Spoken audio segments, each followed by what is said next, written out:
Welcome back to the Deep Dive.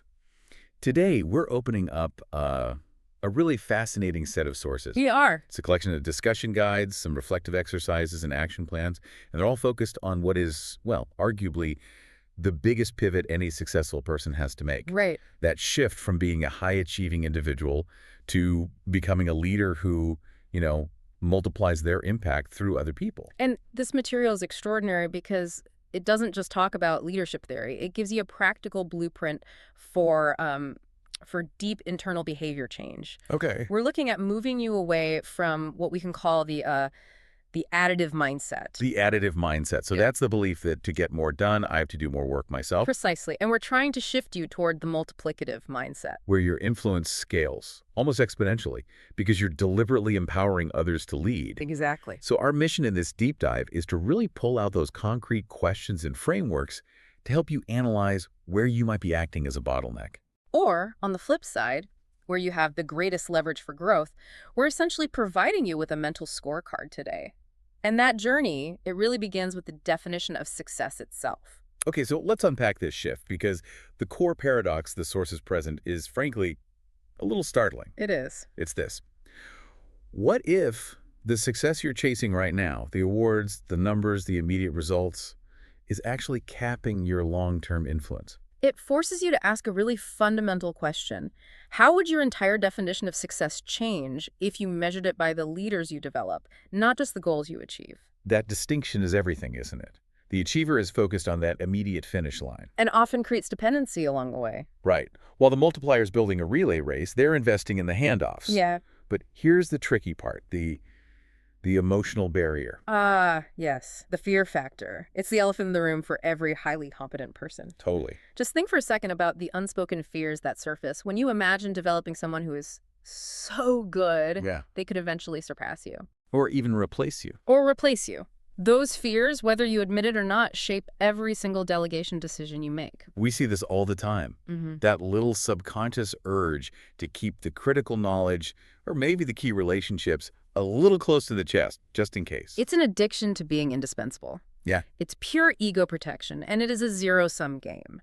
But the material, it reframes this through something it calls the legacy check. Okay. It asks you, how satisfied would you really be if your professional life was defined solely by the leaders who are rising up because of the time and the risk you poured into them? And to bring that home, you can reflect on the leaders who shaped your career. I mean, how different would your path be right now if those mentors had just prioritized their own productivity over the messy, time-consuming, active mentorship? When you look at it that way, you realize multiplication isn't just a strategy, it's a commitment to posterity. So it needs to be intentional. And that intentionality requires a tool. The sources suggest creating what they call a leadership legacy statement. And this isn't some vague mission statement for the wall. Not at all. This is an actionable insight for you right now. Define the kind of leaders you want to develop, their character, their skills, and the specific impact you want them to create. It shifts your whole focus from just managing tasks to actually curating people. If you don't define the target, you'll never hit it. Okay, so if we've committed to this mindset shift, we now have to move from the why to the who. Right.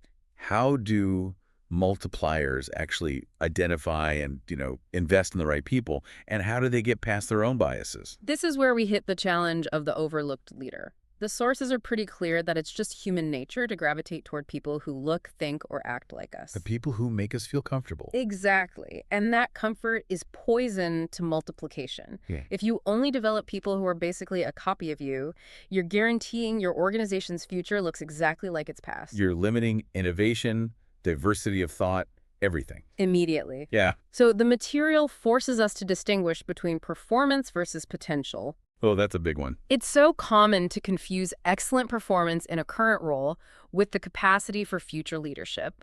Someone might be a brilliant coder, but that doesn't automatically mean they should lead the engineering team. And what's the long-term cost of making that mistake? It's massive. You end up with great individual contributors who are miserable in leadership roles. And at the same time, you're overlooking these quiet people with huge potential who just haven't been given a chance to shine yet. But so we need tools for, like active scouting, right? It can't just be a vibe. Absolutely. The sources provide what we can call a Leader Scout checklist for spotting real potential. And what's critical is that these indicators, they're not about degrees or job skills. They're about character and drive. Such as? Well, we're talking about traits like initiative. Do they step up without being asked? Right. Reliability, of course, but also servant-heartedness. Are they trying to support the team or just elevate themselves? Emotional maturity is a big one. And maybe most important of all, a teachable spirit. They have to be willing to take feedback and actually change. Those are the things that signal real leadership capacity. It's investing in character, not just current competence. And this kind of intentionality is all over the historical models cited in the material. Paul and Timothy, Moses and Joshua. Jesus and the disciples. Right. These relationships weren't random. They were deliberate, often messy, long-term investments. And the sources ask, which modern habit is most challenged by these models? Is it our intentionality, our willingness to sacrifice, our patience, or our trust? I suspect for most leaders today, it's the sacrifice of time and patience, because you just know you could do the task better and faster yourself. Precisely. And that brings us right to the biggest internal barrier of all, the challenge of control. We have to look at the difference between delegation and genuine development. They are not the same thing. They are so often confused. I see it like this.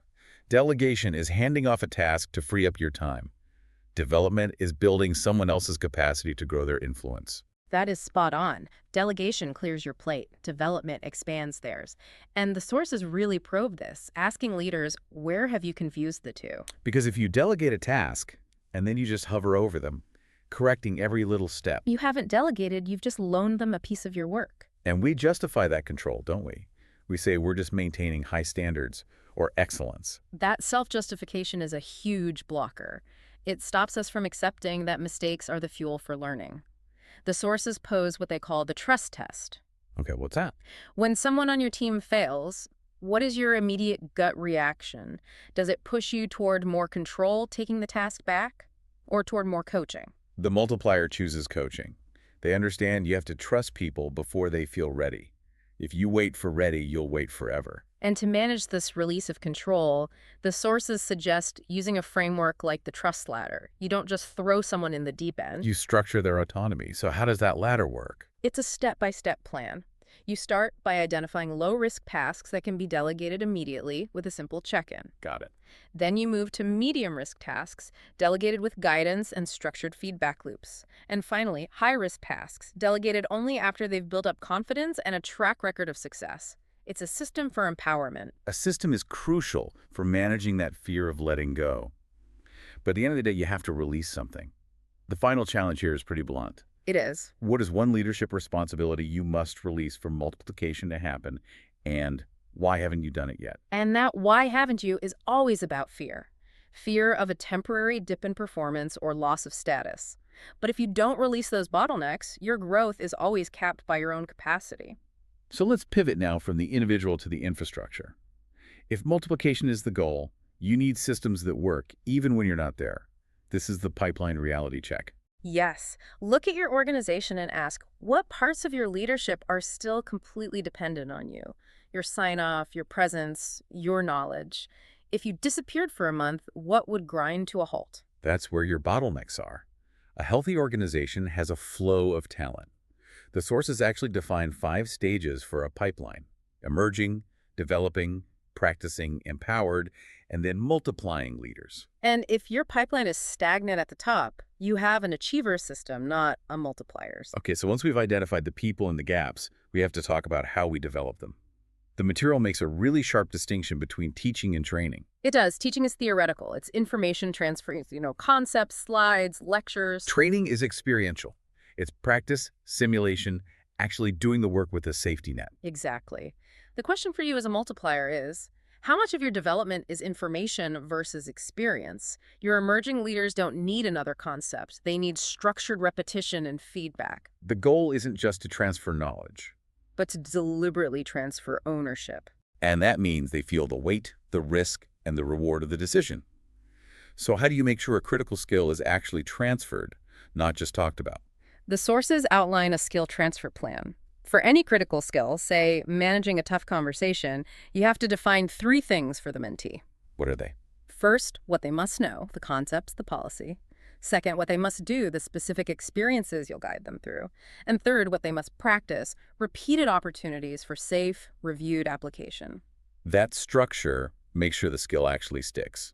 This is like development engineering. It is. Now, how do we stop this from just being a once-a-month activity and really embed it into daily life?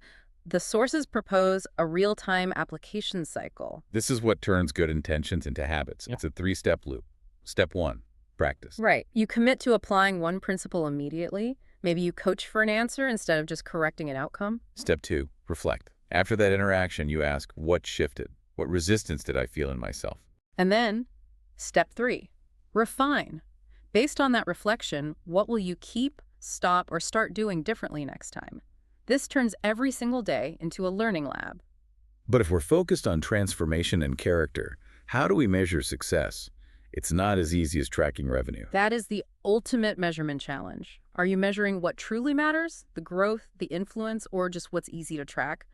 If transformation is the goal, you need a multiplication scorecard. What would be on that scorecard? Beyond the numbers, you'd track things like mentee progress on their legacy statement, specific skills developed, leadership readiness scores. You could even use 360-degree feedback focused on influence and service. You're tracking the quality of the leader, which is way more valuable than the immediate output of a task. Exactly. So finally, let's bring this all back to the end game, the final legacy test. It poses a very stark question. If you left your role today, what would remain systems or leaders? What practices have to become non-negotiable if leadership development is going to outlast you? That mindset shift we started with proves it. Multiplication isn't about temporary programs. It's about institutionalizing mentorship as the way work gets done. The only thing that truly outlasts you is the people you empower. That's the ripple effect. This whole deep dive has been about replacing default habits with intentional design. From that legacy statement to the skill transfer plan, the journey from achiever to developer is maybe the most challenging pivot a leader can make. But without a doubt, the most rewarding. And if we zoom out, it raises one final big question that really summarizes these sources. Go on. What will your leadership ripple look like 10 years from now? And who specifically will be standing tall, leading, and multiplying themselves, all because you chose to believe in them? That is the ultimate test. So our challenge to you, the listener, is this. Revisit this deep dive. Choose the one question or framework that really provoked you the most. Maybe it was the fear factor, maybe designing your legacy statement, or implementing the trust ladder. Whatever it is. Commit to acting on that single insight within the next 48 hours. Thank you for joining us for the deep dive.